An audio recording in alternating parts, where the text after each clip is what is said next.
একটার পর একটা নাসিরুদ্দিন পাটোয়ারিকে নিয়ে ঘটনা ঘটেই যাচ্ছে। ঘটনা যেন থামছে না। নাসিরুদ্দিন পাটোয়ারি কেন টার্গেট হচ্ছেন বারবার? সাম্প্রতিক সময়ে একাধিকবার ঘটনা ঘটার পরে আবারও এবার নারায়ণগঞ্জের রূপগঞ্জে ঘটনা ঘটলো। কেন এগুলো ঘটছে?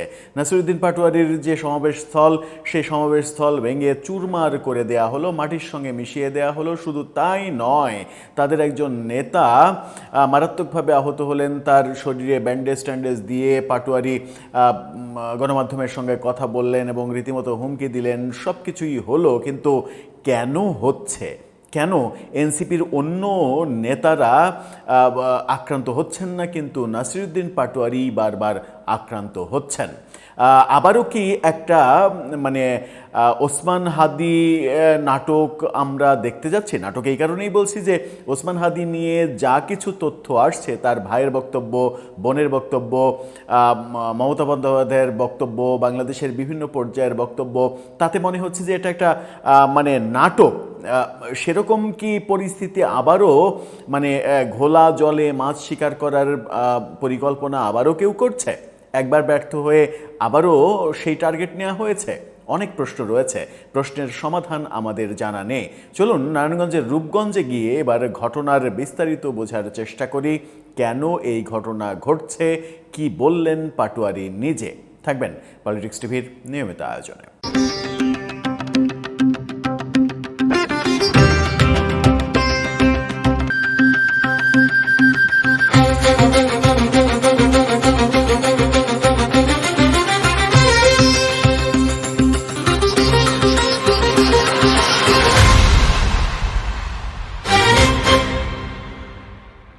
দর্শক, বলছিলাম নাসিরুদ্দিন পাটোয়ারি বারবার আক্রান্ত হচ্ছেন কেন?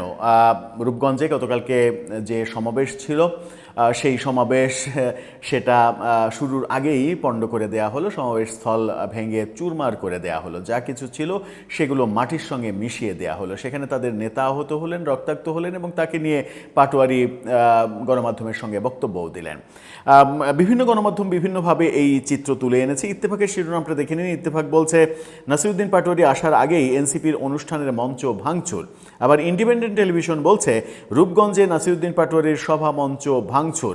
এই ঘটনাগুলো কেন হচ্ছে, সেই প্রশ্নের সমাধান আমাদের কাছে নেই। চলুন আগে কি ঘটলো সেটা জেনে দেখি, তারপরে পূর্বাপর আলোচনা করা যাবে।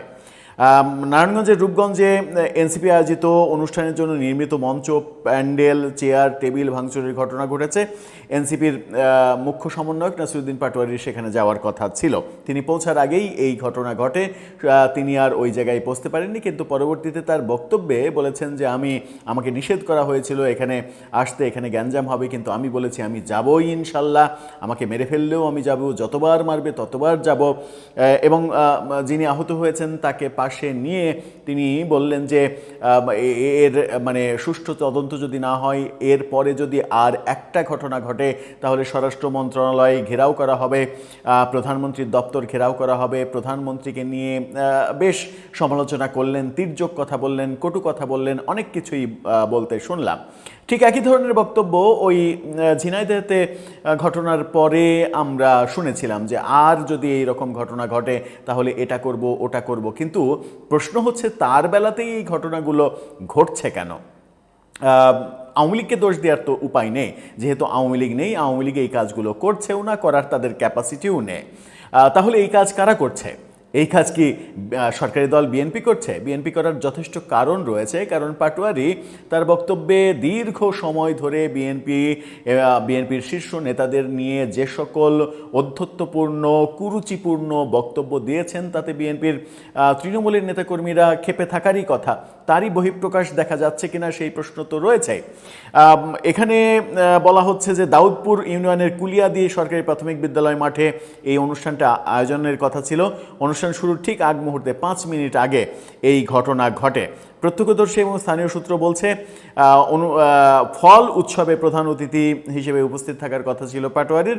এই উপলক্ষে কয়েকদিন ধরেই কুলিয়াদি সরকারি প্রাথমিক বিদ্যালয় মাঠে মঞ্চ ও প্যান্ডেল নির্মাণের কাজ চলছিল।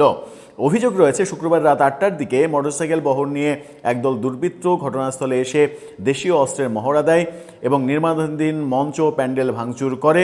আকস্মিক এই ঘটনায় স্থানীয়দের মধ্যে আতঙ্ক ছড়িয়ে পরে প্রশাসনের সহায়তায় পুনরায় এটা মেরামত করার চেষ্টা করা হয়। বিভিন্ন গণমাধ্যম বিভিন্ন ধরনের কথা বলছে। ইত্তেফাক যেমন বলছে যে আগের রাতে ঘটেছে, কিন্তু অন্য গণমাধ্যম বলছে যে ওই আয়োজকদের সাক্ষাৎকার উঠে এসেছে বিভিন্ন গণমাধ্যমে। সেখানে আমরা জেনেছি যে অনুষ্ঠান শুরুর 5 মিনিট আগে এই ঘটনাটা ঘটানো হয়েছে এবং সেখানে স্থানীয় ওসিকে দেখলাম যে পুলিশের তার অধস্তন কর্মকর্তাদের যাচ্ছে তাই বকাঝকা করছেন, গালাগালি করছেন, ধমক দিচ্ছেন। এটা কেন হলো, কেন, কিভাবে তোমরা কি ঘোড়ার ঘাস কাটছিলে, এরকম বক্তব্য আমরা দেখেছি। এটা পুলিশ তো বলবেই, পুলিশের ঊর্ধ্বতন কর্মকর্তা অধস্তনদের বকাবকি করবে, এটাই স্বাভাবিক। কিন্তু ঘটনা কেন ঘটছে? এই যে একের পর এক ঘটনা ঘটছে, কোথাও ডিম নিক্ষেপ করা হচ্ছে, কোথাও আক্রমণ করা হচ্ছে, কোথাও এটা করা হচ্ছে, ওটা করা হচ্ছে, মঞ্চ ভাঙা হচ্ছে, কিন্তু শুধুই পাটোয়ারির বেলাতে কেন? সেই প্রশ্নের সমাধানে গেলেই বোঝা যায় যে এনসিপির অন্য নেতাদেরকে কিন্তু টার্গেটে পরিণত করা হচ্ছে না। নাহিদ ইসলাম গিয়ে কোথাও কিন্তু বিরোধী পক্ষের আক্রমণের শিকার হচ্ছেন না, যদিও তিনি 2025 সালে তার দলের সফরে তার উপস্থিতিতেই দেশের একাধিক জায়গায় দ্বন্দ্ব, ফ্যাসাদ, গণ্ডগোল, মারামারি এগুলো দেখেছি, কিন্তু সেটা তাদের দলীয় অভ্যন্তরীণ ব্যাপার। কিন্তু কোনো আয়োজন করা হয়েছে, এনসিপির কোনো নেতা আক্রান্ত হয়েছে, এই ঘটনা কিন্তু ঘটেনি। নাসিরুদ্দিন পাটোয়ারি ছাড়া এই ঘটনা ঘটেনি। তার মানে এই ঘটনাগুলোকে পাটোয়ারি আমন্ত্রণ জানিয়ে নিজের কাছে নিয়ে আসছেন এবং বারবার এই ঘটনা ঘটাচ্ছেন। সেই কারণেই বলছি যে এই ঘটনা ঘটানোর পরিবেশ তিনি তৈরি করছেন, তৈরি করে সরকারি দল বিএনপিকে খেপিয়ে তুলেছেন, যার পরিণতি এখন ভোগ করতে হচ্ছে। ব্যাপারটা সেটা, নাকি নির্বাচন পণ্ড করার জন্য ওসমান হাদি প্রজেক্ট হাতে নেওয়া হয়েছিল, এই যে সমালোচনা এখনও অনেকে করার চেষ্টা করেন, সেই সমালোচনার ধারাবাহিকতায় এটা কি দাবি করা যায় যে ওসমান হাদি প্রজেক্ট যখন ব্যর্থ হয়েছে তখন আরও একটা প্রজেক্ট কারো দরকার দেশকে অস্থিতিশীল করার জন্য? প্রশ্নের জবাব আমাদের কাছে নেই। প্রশ্ন হয়তো অনেকের মাঝেই, অনেকের মনেই উকি দিচ্ছে। আমরা চাই না দেশে কোনোভাবেই কোনো অরাজক পরিস্থিতি তৈরি হোক।